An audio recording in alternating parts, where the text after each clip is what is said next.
Shane Gillis, live on stage. I'm a bit of a history buff, which, by the way, that is early onset Republican. His biggest tour ever is coming to Des Moines. You're a white dude in your 20s and 30s, and you're like, I can't stop reading about World War II. It's coming, brother. See Shane Gillis with his unmistakable comedic style. Live at Wells Fargo Arena Saturday, May 31st. Get tickets now at iowaeventcenter.com. For more, visit ShaneMGillis.com.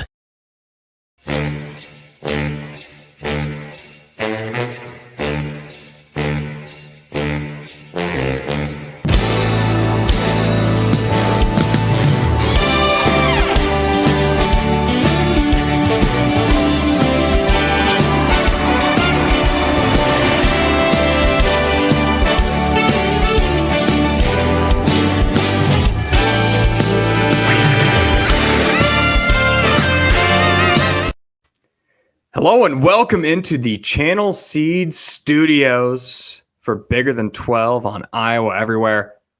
I'm going to Shane Gillis. I already bought my tickets. That happened a while ago. All right. I can't wait to go to the Iowa Event Center for that. I'm your host, Jake Brend, joined by the other host of Bigger Than 12, Derek Duke. How you doing, my friend? Doing good as always. Big week down here in Texas. It's state championship week, and I got to give a shout out to my hometown of Shiner, playing on Wednesday night for a state title. Looking for magic number 5, which I can consider to be the baseline to be called a powerhouse in the state of Texas. So I want to wish my Comanches good luck. And I sure hope they play a lot better in Jerry World than Iowa State did in the Big 12 title game. So I'm sure the majority of people listening to this are Iowans that are used to state football wrapping up before Thanksgiving. In Texas, it wraps up right around Christmas. That's a crazy long high school football season, but sounds like you guys. Yeah, sounds like you guys do it the best. Man, they try to drag it out. They try to drag it out as long as they can, and I'm not complaining. It's always entertaining.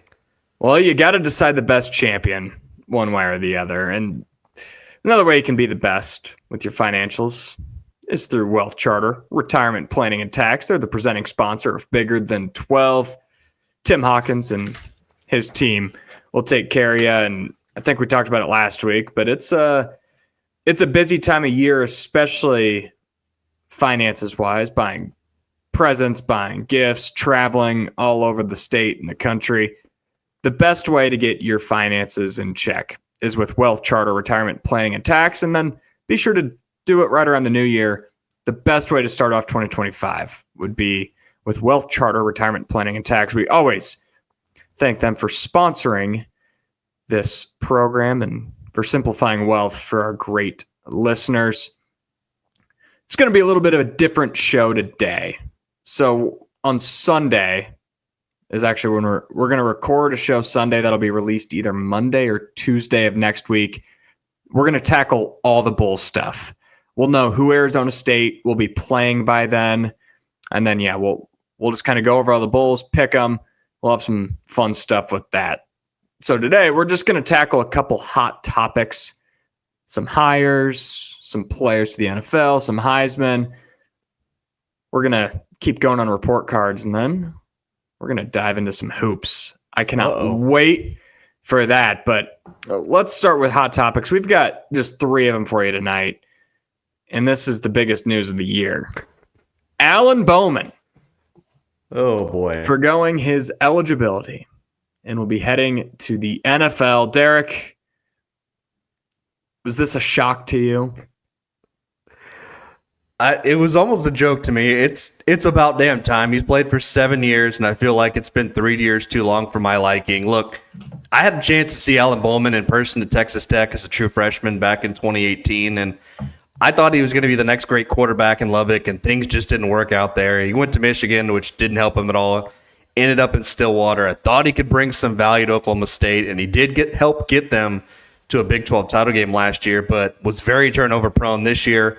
I thought he may be able to run it back, but it just didn't happen. He regressed as a player, and he just wasn't the same guy he once was. Not sure if it was a confidence thing or if it just didn't work out there, if it wasn't the right fit. Good luck to him, but I don't see him personally. I don't see him working out in the NFL for very long. Maybe he gets a camp invite as an undrafted player, but there's no way he's making a 53-man roster. I suggest going to dust off the old resume, creating a LinkedIn profile, go find a job, man. That's probably your safest bet right now. His Twitter post was really funny. Self-aware too. There was a report a couple weeks ago that said Bowman has an 8th year and he plans on using it. And he came out on Monday and quoted it with, I think 7 is enough. So I'm glad he's a good sport about it. Who knows? He probably won't have too long of a playing career after. I mean, he's already 36, so he's already well out of his prime. Maybe he'll get into coaching. But I thought he was 40. But I'll be interested to see what Oklahoma State does at quarterback. I know Malachi Smith showed some promise later in November. I think you still probably got to bring in a transfer to at least challenge Smith. I don't know what Gundy has up his sleeve for 2025. Absolutely. They got a new staff on both sides of the ball, so I expect them to go out and find a transfer quarterback in the transfer portal at this time. But still no word on that yet. But right now, yeah, Smith would be the guy heading into next year as of right now. Okay, all jokes aside, that was news. But the biggest news of the week is Rich Rodriguez heading back to West Virginia. We speculated it on the show last week, thought it was a big possibility. Now it's official. Derek, your thoughts on reliving the glory days? Good for West Virginia. Absolutely love this hire from Ren Baker, the AD there. This program had a lot of success under Rich Rodriguez as the head coach there. He took over after the great Don Nehlen, after Nehlen spent, I think, 2 decades there. And Rich Rod really brought some life back into that program. I looked it up. He won 9 games in his second season in Morgantown back in 2002, and he had 3 straight 11-win seasons from 05 to 07, including 2 New Year's Six Bowl wins. Like, I don't know about you guys, but I remember growing up, those Pat White teams, Steve Slayton was an amazing running back there. Those offenses were absolutely unstoppable, and if not for a late season loss to Pittsburgh, think back in 07, that team would have been playing for a national title. Like, they definitely would have been in the title game, and sure, things didn't work out so well at Michigan for him where he left, but I think Michigan was kind of on a decline there after Lloyd Carr left. But to his credit, he bounced back at Arizona, had that team playing in a Fiesta Bowl in his 3rd season, I believe, and he tailed off a little bit. But then he goes to Jacksonville State, has 3 straight 9-win seasons, including 2 conference titles. It seems like wherever he goes, like, he has success, and I'm really glad West Virginia brought him back. I feel like it's the right hire. And most importantly, I feel like it's the right fit, unlike Neil Brown and Daniel Holgerson. Yeah, there's a lot that I like about it. West Virginia just needs a vision. They need some momentum. The apathy reached a really high level under Neil Brown, especially this last season. And I think Brown's a fine coach, but like you said, he just was never a natural fit for West Virginia. I'm sure that he'll land somewhere eventually and make something work. And we've seen Rodriguez be a fit at West Virginia. That's where the glory days of that program are. And you mentioned, like, his past resume, ignoring Michigan, ignoring Arizona.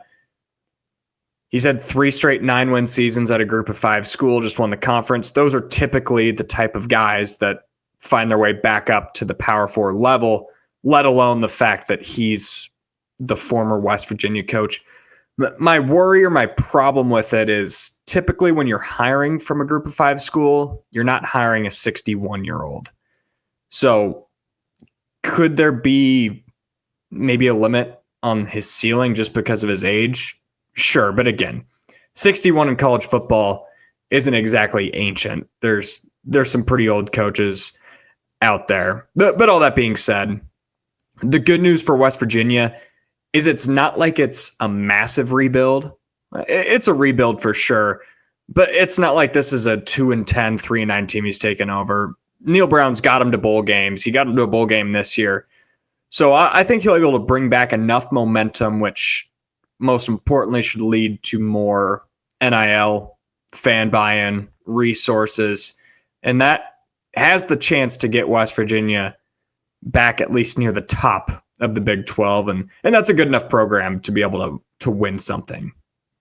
Yeah, I felt like the hire, just overall, just kind of quick take here, is just it gave them a really of a jolt of energy that fan base and that program desperately needed. And like you said, with his age, he's not going to be a guy that's going to be there for 15 years. Like, that's Right. just unrealistic.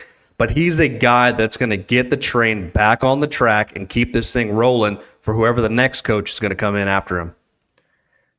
So I've totally forgot to put this on the rundown because the news happened a little later.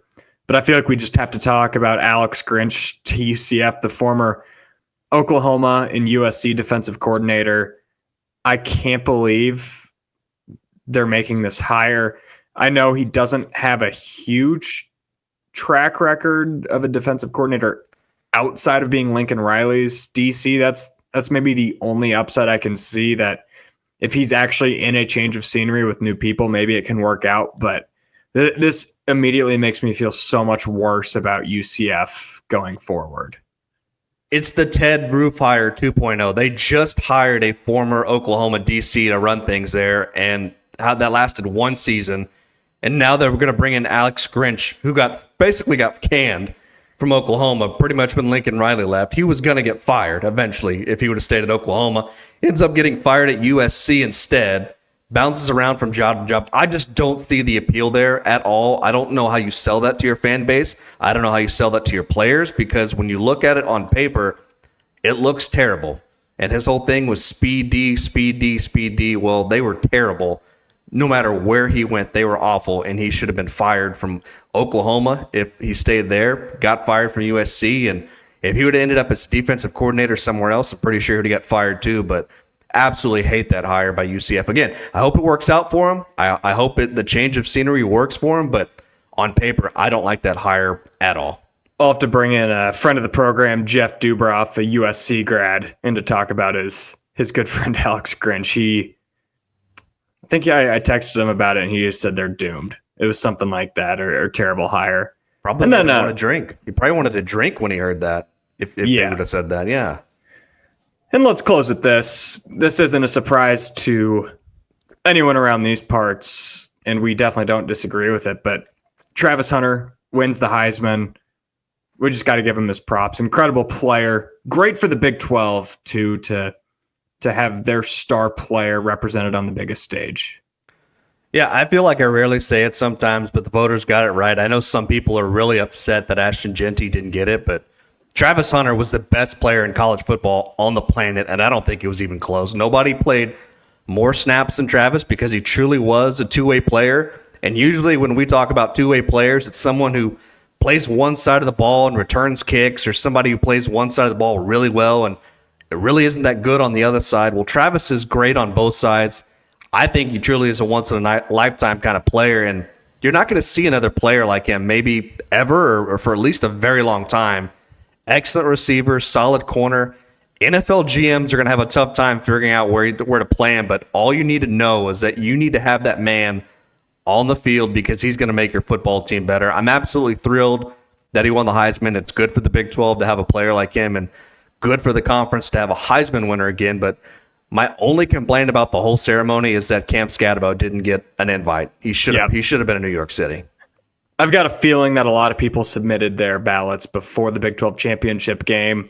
Probably. Because if you watch that championship game, there's no way that Scatterbo shouldn't have been in New York. And I completely agree with you. I think Genty was very deserving as well. I wouldn't have been mad either way. But Hunter did something that we haven't really ever seen done in football. We've seen guys like Coach Prime play in like a gimmick role on the offensive side of the ball. Same thing with Charles Woodson, but we've never seen a player do it consistently elite pretty much at all times. So good for Travis Hunter. And that guy, man, he's got some tread on his tires. He's played tons of snaps of college football over the past 4 years. I hope that he holds up once he gets into the NFL. And speaking of tread on the tires, if you need some new ones, Aiden already got the graphic up. Look at that. That's elite producing right now. Head on down to Freedom Tire locations in Altoona, Ames, Fluor Drive in Des Moines, West Des Moines, or Hickman on Urbandale. If you're traveling for the holidays, you've only got so many days to go into Freedom Tire and get your car prepped for the winter roads. I know I was listening to the forecast from Amber Alexander on Iowa Everywhere. Up north, it might get a little dicey winter weather-wise. You don't want to go into stuff like that with bad tires. Go get some new ones over at Freedom Tire. Thanks to Quentin Crowner and his team for sponsoring this program. And speaking of Aiden, this guy's been working so hard today. I think this is show number 5 or 6 for him. So we're going to skip the Iowa trivia question and the random Big 12 quarterback for the day because Aiden has had a day. We'll make it up to you. We'll have it on our bonus episode on Sunday for you guys. So probably best that we missed the Iowa trivia question this week because I don't think I've gotten a single one right. So that trend would have probably continued if we would have done that. So yeah, take that time. I think it worked out. Yeah, take that time to go on Wikipedia, read up on the good state of Iowa history. Yeah, I'm gonna have to get somebody send me a book on Iowa, and I'll have to read that thing from front to back. Yeah, you'll have until Sunday to do it. So good luck. But well, let's jump into some report cards. 4 more teams today.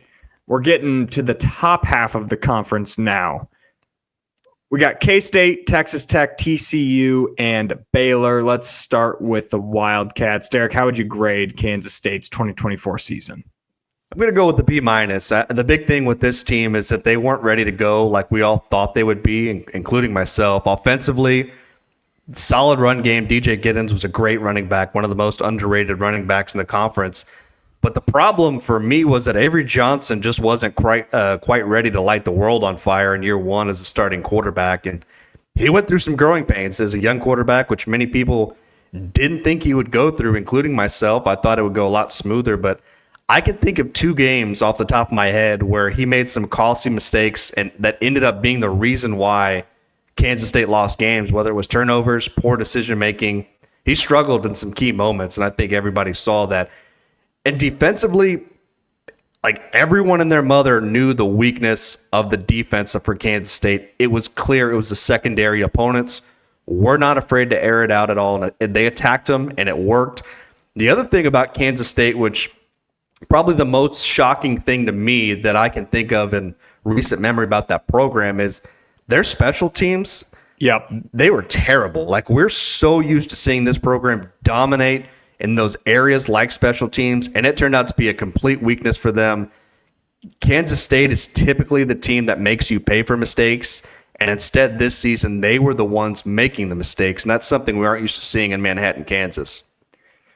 I'm going to go C- because I still think on paper that they were one of the best teams, if not the best, in the Big 12, and that was really proven to me with their win at Colorado, their dominant wins against West Virginia and Cincinnati, where they blew them out like we didn't see most teams do to either of those teams all year. But it was the mistakes and their losses to BYU, Houston, Iowa State, and Arizona State that really defined their season. And a lot of that, I hate to pin it on the young quarterback, a lot of that does come down to Avery Johnson. He threw 9 interceptions this season. 6 of those came in those 4 losses. And that doesn't include the fumble and the terrible safety that he had against Iowa State. So in a way, I would probably grade Avery's sophomore season right around a C. And that's pretty reflective of K-State's grade for the year. So I think their biggest key heading into 2025 is fixing that secondary, but it also is just how much does Avery grow up? Because that can really, I would say their ceiling depends on that. And the other note I have on them is it just feels like Iowa State has overtaken them in the past 5 to 7 years under Chris Kleiman. Campbell's been really good against them, and they both run their programs in really similar ways. And Iowa State has proven to do it a little bit better over the last half decade. And it'll be interesting to see if they can find that again, because it is a rivalry, and it's a true rivalry, and we're going to see it opening up the 2025 college football season next year. In Ireland. In Ireland. I'll be there. I can't wait. I'm going to have so much Guinness. It's going to be awesome. I'm so jealous of that. All right, let's move on to Texas Tech. I think this is this one could go either way. Where'd you grade them? Give me a solid B for the Red Raiders. And I had to think about this one, but I think B's going to be my answer. I think many people look at this season as a bit of a disappointment for Texas Tech, but I say it's a step in the right direction. Now, it may be smaller steps than what some would like, but small steps in the right direction are better than any steps in the wrong direction. Their offense obviously revolved around Taj Brooks, who was a bell cow back for the offense and who's also the leading rusher in Tech history now. And my other thing here, key takeaway from the season for them, Baron Morton quietly, and I mean super quietly, had a great and outstanding year, finished with 27 touchdown passes, 8 interceptions. I feel like he got completely overshadowed by other players in this conference, maybe even Taj Brooks to a certain extent. So Morton had a really, really good year, and he's also announced that he's going to be back next season as well, which is huge for the Red Raiders. Josh Kelly, Caleb Douglas, big years. It's a shame that Micah Hudson, the former 5-star recruit, ended up leaving, committed to Texas A&M, I believe, a few days ago. So it's a shame that Tech couldn't really get him on the field much and find a way to get him the football, because I think he could have been really, really big for them going into 2025. But my big issue with this team, the one drawback was defense. At one point, they had the worst pass defense in the country. They were terrible.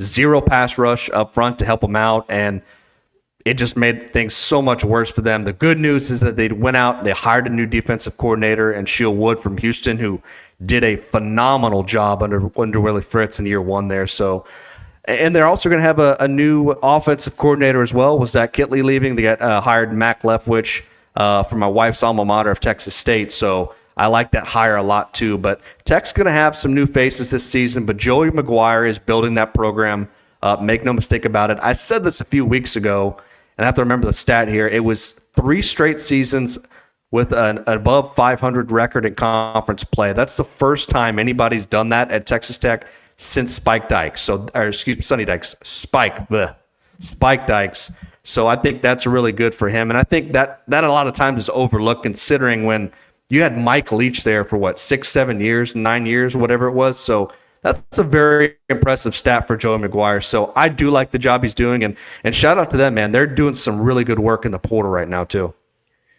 You could make the case that they're the most consistent program in the Big 12. Not consistently great, not consistently bad, but they're seemingly always 7-5, 8-4. At least it feels that way. I'm going to go B-, because pretty much everything they did this year was what I expected out of them. Really good offense, maybe a little bit better than I expected, but the defense was even worse than I expected. And that's why I would bump them down from the status quo B. I'm glad they made some much needed changes on the defensive side of the ball in the offseason, getting rid of their pass game coordinator and defensive coordinator. So hopefully they just need to be below average on defense. They just can't be terrible.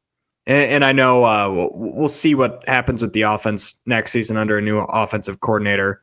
But Baron Morton and Taj Brooks was about as good as it gets in this conference this season. So if they can just steady the defensive side of the ball, I like their chances of Joey McGuire finally having that breakout season in 2025. For sure. Let's move on to TCU. What do you think? Kind of a tougher time with this one, but I went with the same as Tech. I went with the B. They're such an interesting team to me, and I think I've talked about it all season. Josh Hoover has the potential to be a great quarterback in this conference.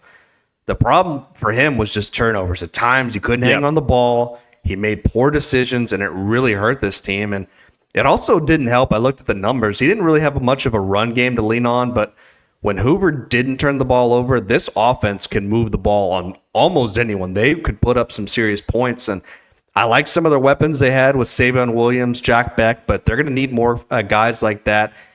And the other thing for me is their defense. They were pretty much below average, weren't particularly great in any aspect of the game here, struggled a lot against the run, which is probably my biggest concern for them defensively.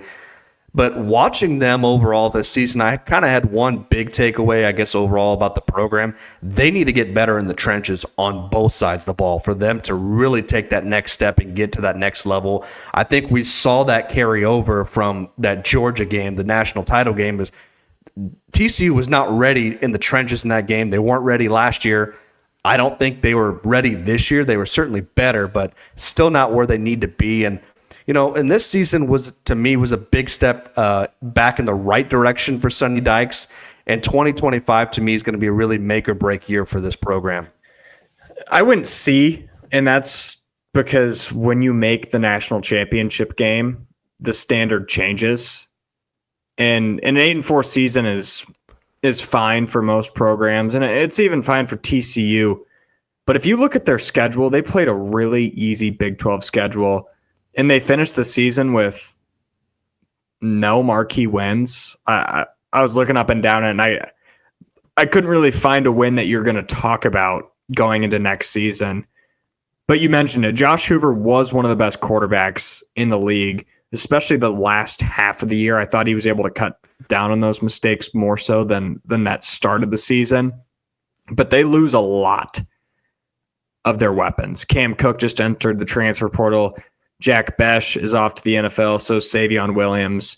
So they're going to have some work to do in the portal, along with what you mentioned up front. Got to get better. Just have to get better, because I don't think Sonny Dykes is going to be able to survive 7-5, 8-4 for a couple more seasons. They're going to have to get back to that elite level of the Big 12 when they have those resources. They've got so many resources available to them.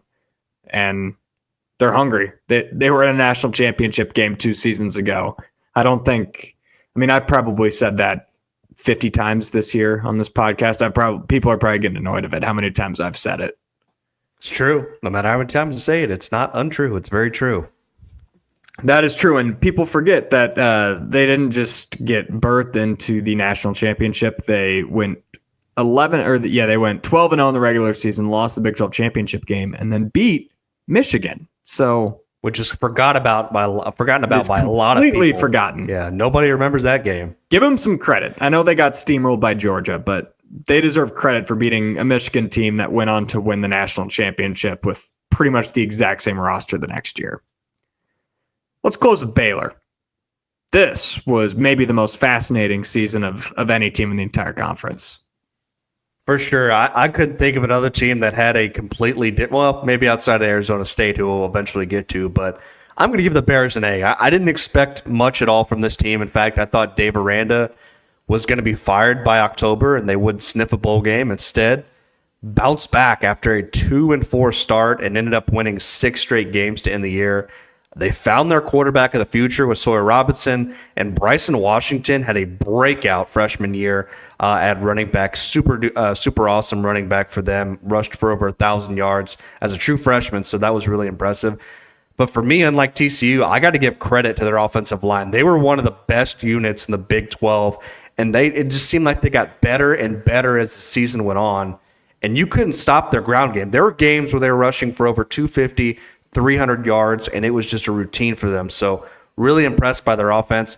I do think they're going to need some more playmakers offensively at wide receiver, but I like the direction of this offense under Jake Spavital. Really impressed with the job he did there in year 1 in Waco.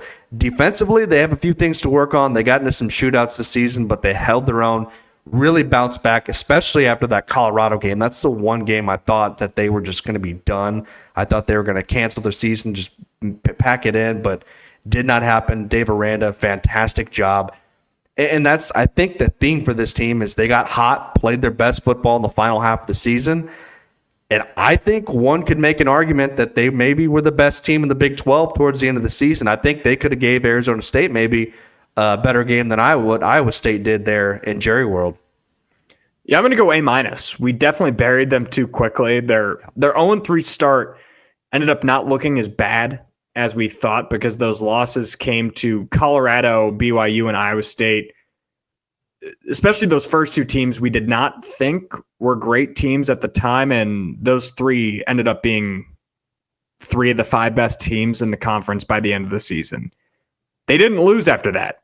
They won their next 6 games, and they swept their rivals. They beat TCU. They beat Texas Tech. That's always a bonus.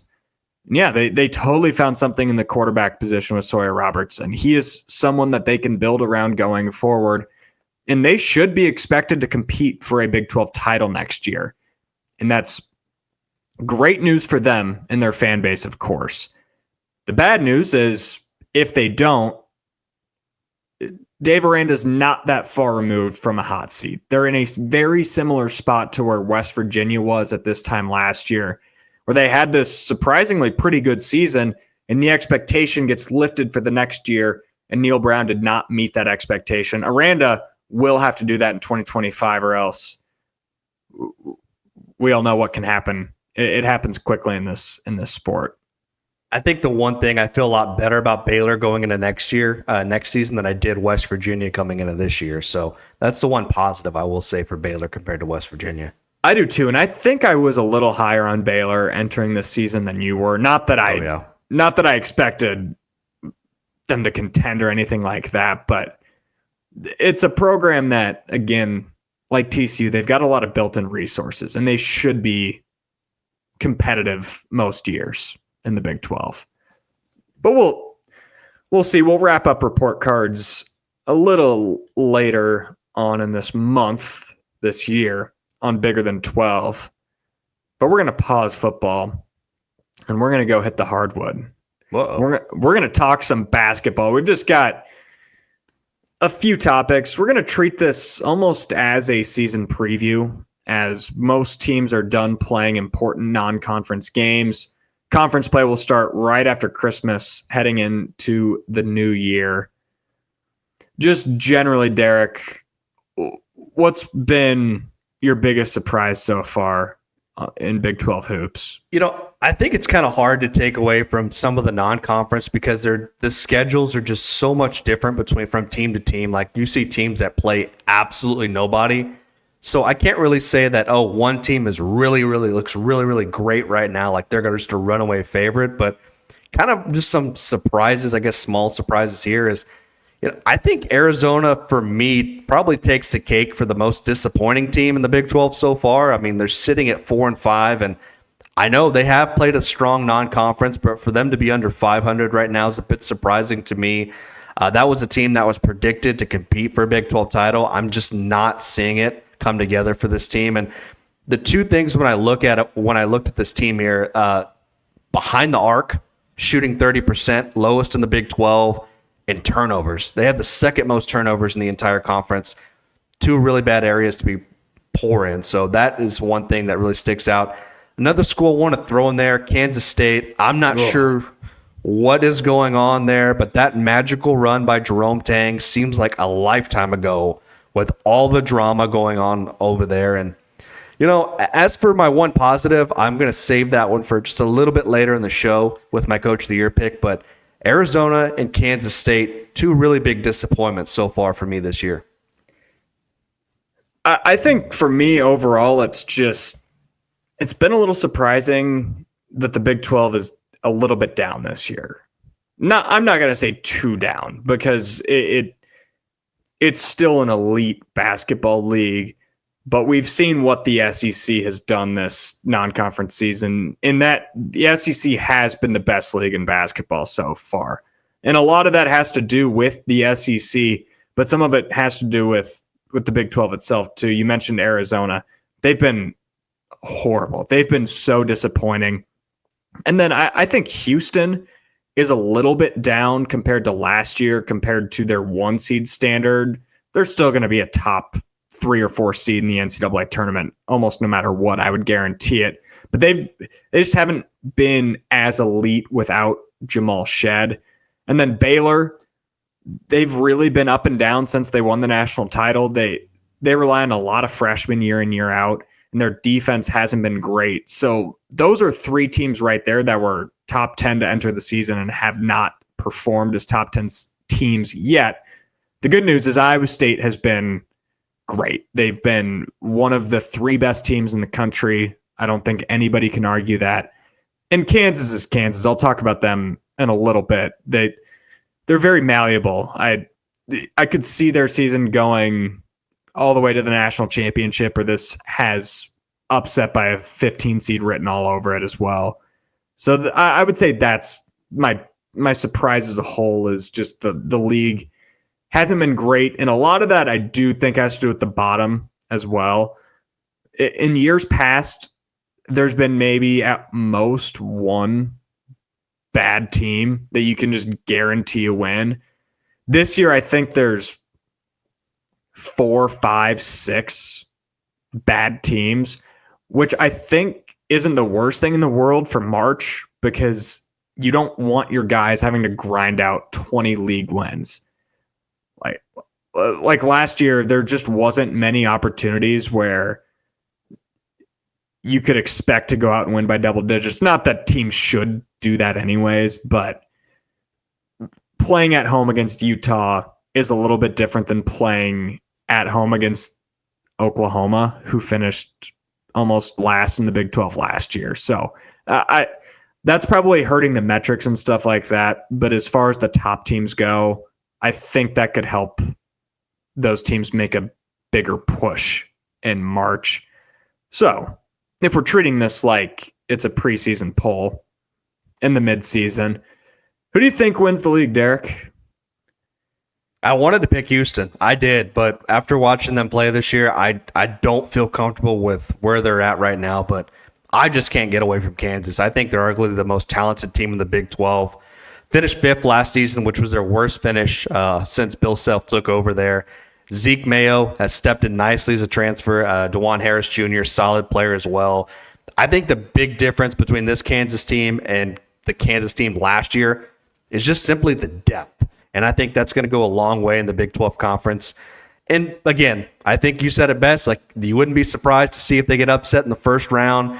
By no means is this Kansas team just a complete lock to win it. I think we're going to see some surprises this season. And who knows, maybe we see a team emerge as a Big 12 title contender that wasn't supposed to. But right now, I think I just feel comfortable with picking Kansas. So I would be shocked if it was any team not Kansas, Houston, or Iowa State. This isn't like football where every team's kind of on that equal playing field. You can separate them all by a couple points, but there's not a front runner. I think basketball is different this year where, I mean, maybe a team like Baylor or Cincinnati could sneak in towards the top, but I would be shocked if it was anyone other than those three. So I'll make an argument for and against all three of those teams, and then I'll kind of tell you where I'm leaning. I'll start with Houston. And the argument for them is the analytics. They're still a top 5 team in almost every metric. They have pretty much the entire roster from last season that was, I still think, the best team in the country until they got riddled with injuries. And I mean, they're towards the top in the sports book too. Those people in Vegas usually know. My problem with them is no matter how good that roster was last year and how good it is this year, how many games did Jamal Shed take over at the end and win for him? It was a lot. Can LJ Cryer and Emmanuel Sharp, maybe by committee, step up and be that guy consistently? That's my concern with them, is because they're good guards. I'd say they're great guards, among the best in the country. But I think Jamal Shed was the best guard in the country last year. And that's big, big shoes to fill. And I think the loss of Shed has also maybe hurt the production of their big guys down low, like Roberts. So that's my argument for and against Houston. I'll move on to KU. You already mentioned it. They spent so much on their roster. They probably have, on paper, the best roster in college basketball. I didn't necessarily agree with the AJ Storr pickup based off of his prior track record, being at so many schools in so many years. And it already doesn't look like it's working out too much. He started the year in the starting lineup. Now he's coming off the bench. And I think Bill Self has his work cut out for him a little bit as far as maybe the X's and O's go down low. I just don't think it's working with KJ Adams and Hunter Dickinson both starting. I don't know what you do with that. I know Adams is a self guy who's been there forever, and Dickinson is a National Player of the Year candidate, but they just got to do something about that. And then last year they went 2-7 on the road. 2-7 on the road in league play. That is so uncharacteristic for KU. And so far they've played 2 road games this season. They've gotten blown out in both of them. So that's my concern with Kansas. And then we'll talk about the Cyclones. They have blown away my expectations for this season, and I already had sky-high expectations. Joshua Jefferson, Deshaun Jackson, the presidents, have been really good down low, and the backcourt is one of the best in the country, if not the best. And I think they've proven that time in and time out. But my concern with Iowa State is, are they ready for the target on their back? Because Kansas has been here before. They have been the team that everybody wants to beat every single night. Bill Self has dealt with that his entire tenure at Kansas. That's going on almost 2 decades now. When you have that single-digit number next to your name, that's what happens. And maybe a sleepy crowd in Morgantown is going to be on fire trying to beat you. That's probably not a great example because their coach is an Iowan. But that's going to be different than what TJ Otzelberger and his team have dealt with in the first 3 years of his tenure. But I do think Iowa State wins the league. I think their schedule has broken a little bit nicer than it initially looked because Arizona and K-State have looked so bad. Those are 2 road games that would have been probably 40-60. You give yourself a shot to win. Those are now must wins. And those are games that I think they will win. And I think Iowa State will go either 15-5 or 16-4 and very well could share the league at that record. But I just, from what I've seen from them so far, I think Iowa State is the most complete and best team in the Big 12. And I hope that doesn't come off as a homerish take because I try to do my best to see this without the blinders on. But that's what I've seen so far in the non-con. I think it's a fair take. I don't think you can go wrong with either Houston, Iowa State, or Kansas here in this case. Yeah, I think all 3 of those teams at the end of the year are going to be top 2 seeds for the record. So we're really splitting hairs in a lot of it. It's a lot harder to do this now when there's uneven scheduling. I missed the true round robin, but it's probably never coming back. So I need to stop thinking about it. All right, let's close up with just a few awards. I didn't even give you the awards. I just had Player of the Year, Coach of the Year, and that's about it. Because 6th Man of the Year is not a discussion. Kurt Jones, if they had that on the sports book on Vegas, he'd probably be a minus 25,000 favorite right now because he might have an argument for Player of the Year in the Big 12. Who do you think is going to be the Player of the Year? Probably going to be a boring pick, but I'm going with Kansas. Hunter Dickinson, 5th-year guy in Lawrence, face of that Kansas team who's projected to win the Big 12. 7'2", leading returning scorer and rebounder in the Big 12. And while his points may be down per game from last season, he's still averaging over 15.5 this year. 2nd leading rebounder in the conference.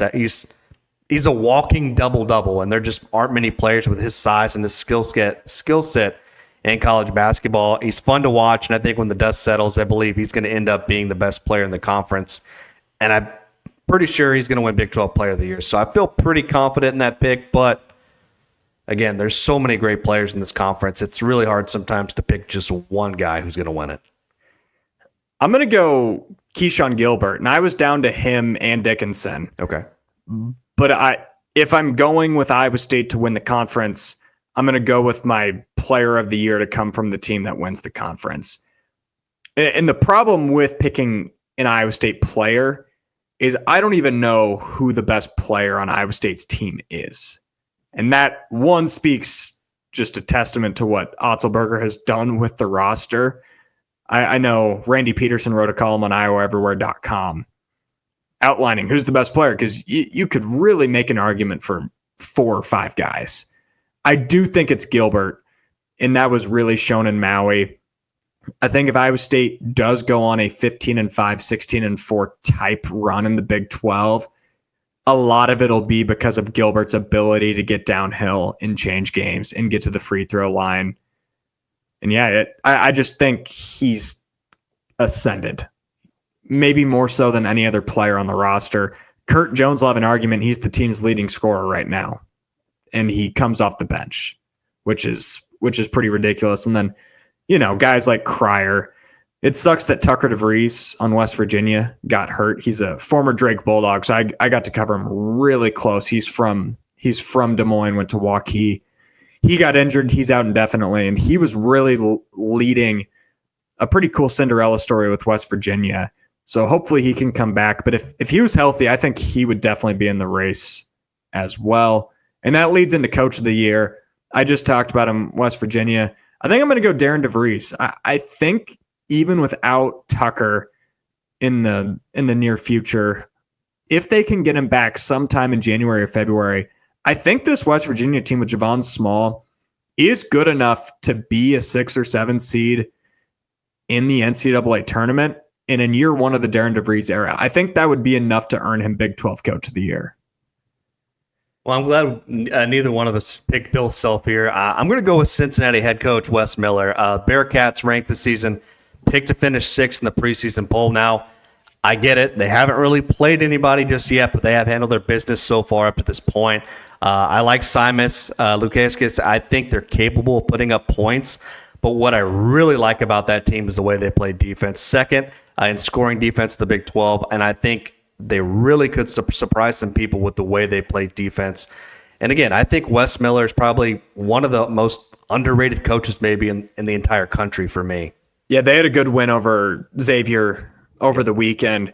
I put them in the same category as BYU and Tech, as the verdict is just still out on them for me. I think they're a 5 or 6 seed type team, but I just need to see them play a little more competition. And same goes for Tech and BYU.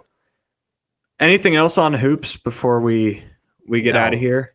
I think that's it. Yeah, I agree with you on that. I think Tech and Cincinnati are those teams kind of just still lurking in the shadows. We're still waiting on what they're going to become here pretty soon here as conference play starts ramping up. I've also liked a little bit what I've seen from Arizona State, but last time out, I watched them get pummeled by Florida, who Florida might be a top 5 team in the country at this point. They absolutely demolished North Carolina on the road tonight. So I still don't know what to make of the Sun Devils and Bobby Hurley, brother of the most likable guy in college basketball. But yeah, so we're going to be back with an episode early Christmas week for all of your Christmas travel plans. It's going to be a bowl spectacular. We might even talk some Christmas movies and stuff like that too. Oh. Thanks for being with us here on Bigger Than 12. Glad you were able to stick around for some basketball talk. We'll be back for a special Christmas episode right here on Iowa Everywhere.